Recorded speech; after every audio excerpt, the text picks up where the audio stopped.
Hello, guys, welcome to Ideal Bibliotheca. As we decided in our last video, today's video is over maritime boundary, which includes terms like internal waters, baseline, territorial waters, contiguous zone, exclusive economic zone, international waters. So we'll know about the details of what these terms are and what do they mean in this very video. So stay tuned till the end. Let's start. UN clause divides the marine areas into 5 main zones, which starts with baseline.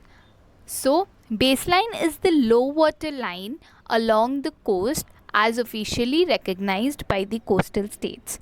It is an imaginary line that hugs the coastline of the country, and it serves as a reference line for measuring the maritime boundary. So the first we come to internal waters. Internal waters are the water bodies that are located behind the baseline, located within the country in the land, like lagoons, deltas, estuaries. We have our backwaters. So these are the waters on the landward side of the baseline from which the breadth of the territorial sea is measured, and each coastal state has full sovereignty over its internal waters as like its land territory. So coastal state is free to set laws, is free to use its resources. Foreign vessels seek no right of passage in internal waters, and there is freedom of navigation. However, it's not a fundamental right to the foreign vessels, and all of these are recognized under UN clause. Then we move to territorial waters. Territorial water ranges from the baseline to the 12 nautical mile range from which contiguous zone starts. So territorial water is again a part of a country's territorial jurisdiction, and it enjoys complete sovereignty by coastal states. So coastal states again are free to set laws. Vessels that are foreign to country can be denied freedom of navigation here, but if they have a right of innocent passage, then they are allowed. What do we mean by this innocent passage? It is passing through the waters in an expeditious and continuous manner. However, they only mean it in peace, in good order, and in security. Fishing, polluting, weapons practice, spying, these are not considered innocent and not allowed in the territorial water region. So the rights here extend not only on the surface but also to the seabed, subsoil, and even airspace. Then we have contiguous zone, which starts from the territorial waters range up to the next 12 nautical miles. Contiguous zone is measured from the ending of the territorial waters, and here the state can enforce laws only in customs, taxation, immigration, or pollution. So it extends seaward up to 24 nautical mile from its baseline. It is an intermediary zone between the territorial waters and the high seas above. The coastal states has the right to both prevent and punish infringement of fiscal, immigration, sanitary, and custom laws, like I said. However, unlike the territorial sea, contiguous zone only gives jurisdiction to a state on the ocean's surface and the floor. It does not provide air and space rights. This was with the contiguous zone.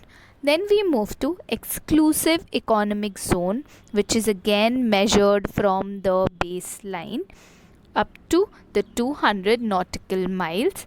So in exclusive economic zone, the coastal nation has sole exploitation rights over all natural resources. Foreign nations have the freedom of navigation and overflight. However, they are subject to the regulation of coastal states, and also foreign states may also lay submarines, pipes, and cables.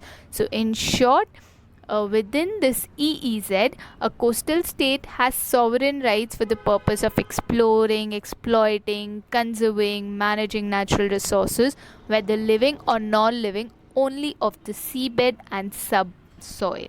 rights to carry out activities like the production of energy from the water, currents, and winds are also there. However, unlike the territorial sea and the contiguous zone, the EEZ only allows for the above mentioned resource rights like the water, the currents, and the wind.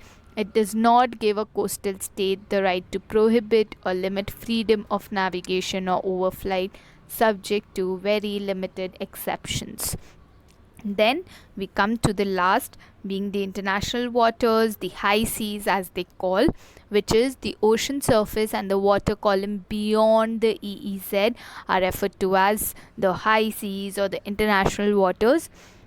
This is the international area. Anything beyond the territorial waters, international law are applicable here and beyond any natural jurisdiction, and states can conduct activities in these areas as long as they are for peaceful purposes such as transit, marine science, undersea exploration. So you see, in territorial waters, when we had, it was the foreign vessels that had to play along being peaceful and everything, and in international waters, it's us, it's the country, it's the coastal states that can conduct activities, only the peaceful activities that can be there. So this is it with today's video, a very short but important portion of the Indian geography, you may say, or the UN clause considering, so you can call it economics because we complete EEZ here. All of these are important, all of these are very basic, and I feel that yes, we should complete our basics before diving into the vast syllabus of UPSC. So this is it with today's video. Thanks for watching.